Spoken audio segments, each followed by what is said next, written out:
दोस्तों, आपने कई बार अखबारों और न्यूज चैनल में हवाला और मनी लॉन्ड्रिंग के बारे में सुना होगा। कई बड़े बिजनेसमैन और सेलिब्रिटीज अक्सर हवाला और मनी लॉन्ड्रिंग की वजह से अरेस्ट हो चुके हैं। आखिर क्या है ये हवाला और मनी लॉन्ड्रिंग? ये किस तरह से काम करता है? क्यों ये सरकार की नजरों में गैर कानूनी है? और कैसे ये दोनों ही चीजें हमारे देश की अर्थव्यवस्था और सुरक्षा के लिए इतनी खतरनाक है? आज के इस वीडियो में हम इन दोनों ही चीजों को बहुत ही आसान भाषा में समझेंगे और साथ ही मैं आपको एग्जाम्पल के तौर पर एक कहानी भी सुनाऊंगा जिससे आप इसे और बेहतर तरीके से समझ पाएंगे। दोस्तों, हवाला कारोबार को समझने से पहले हमें इसकी परिभाषा को समझना होगा। दरअसल हवाला पैसे भेजने का एक ऐसा अवैध तरीका है जहां कोई बैंक या कानूनी वित्तीय संस्था शामिल नहीं होता, बल्कि ये एक भरोसे पर चलने वाला सिस्टम होता है। यानी कि यह पैसा सीधे बैंक खाते में नहीं डाला जाता, बल्कि एजेंट्स के जरिए एक जगह से दूसरी जगह पहुंचाया जाता है।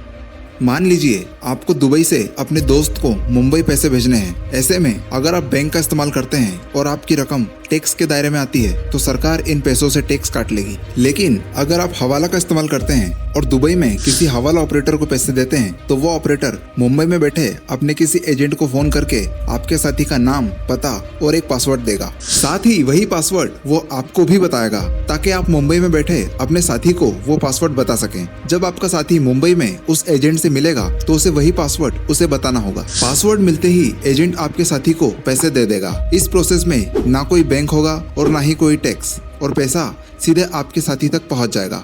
अब क्योंकि इसमें लेन देन का कोई भी लिखित रिकॉर्ड नहीं होता है तो इसे ट्रैक करना भी इम्पॉसिबल होता है। यह अक्सर उन जगहों पर इस्तेमाल होता है जहां पर बैंकिंग सिस्टम कमजोर है या फिर अवैध कामों के लिए पैसे भेजे जाते हो।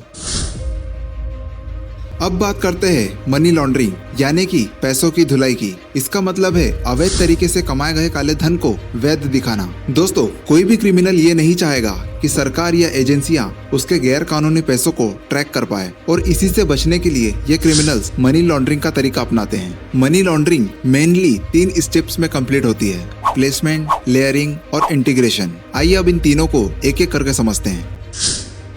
इसमें काले धन को छोटे छोटे टुकड़ों में बांटकर अलग अलग खातों में डिपॉजिट किया जाता है ताकि किसी को भी शक ना हो।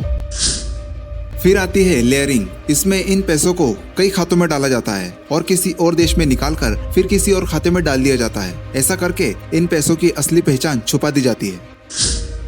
अब जब पैसा कई बार घूम चुका है और उसकी असली पहचान छिप गई है, तब आती है आखिरी स्टेज, इंटीग्रेशन। इसमें इन पैसों को अलग अलग जगहों पर इन्वेस्ट किया जाता है, जैसे कि प्रॉपर्टी, बिजनेस या स्टॉक मार्केट, कहीं भी, और इस तरह से ये पैसा धुलकर ब्लैक से व्हाइट हो जाता है। आसान भाषा में कहें तो ये एक ऐसा तरीका है जिससे चोर, आतंकवादी और भ्रष्टाचारी अपने काले धन को सफेद बनाते हैं। चलिए अब हम हवाला और मनी लॉन्ड्रिंग को एक काल्पनिक कहानी के जरिए समझने की कोशिश करते हैं। कहानी है इंडिया में रहने वाले राकेश की।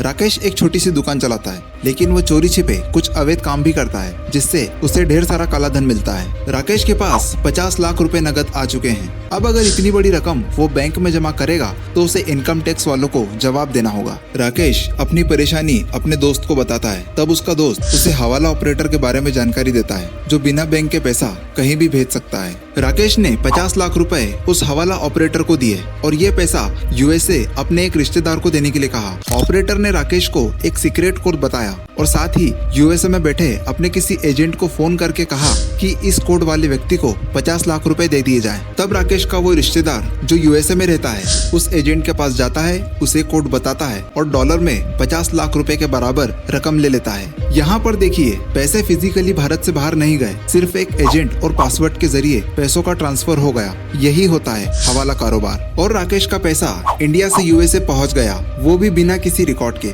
इसी को कहा जाता है प्लेसमेंट। अब यूएस में बैठे राकेश के रिश्तेदार ने उन डॉलर्स को कई अलग अलग खातों में छोटे छोटे अमाउंट्स में डिपॉजिट कर दिया, कभी किसी फर्जी कंपनी में, कभी किसी दोस्त के अकाउंट में, ताकि कोई सीधा लिंक ना बन पाए। यहाँ पर पैसों को घुमाया जा रहा है ताकि उनका असली सोर्स पकड़ा ना जाए। इसे कहते हैं लेयरिंग।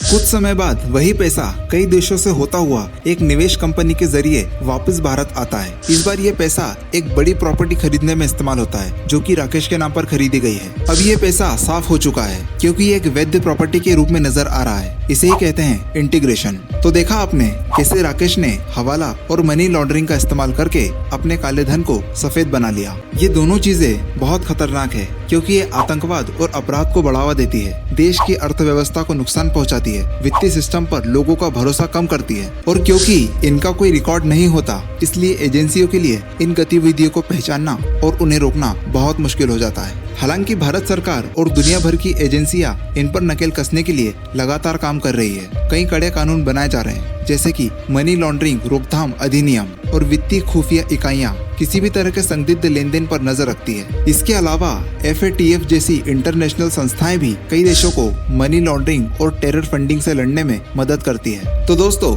मुझे उम्मीद है कि इस कहानी के जरिए आपको हवाला कारोबार और मनी लॉन्ड्रिंग दोनों अच्छी तरह समझ में आ गए होंगे। ये सिर्फ आर्थिक अपराध नहीं, बल्कि हमारे समाज की सुरक्षा के लिए भी एक बड़ा खतरा है और हम सभी की ये जिम्मेदारी है कि हमें ऐसे किसी भी संदिग्ध लेन देन के बारे में सचेत रहना चाहिए। इस वीडियो के बारे में आप अपनी राय कमेंट करके बता सकते हैं। हमारे साथ एंड तक बने रहने के लिए बहुत बहुत धन्यवाद।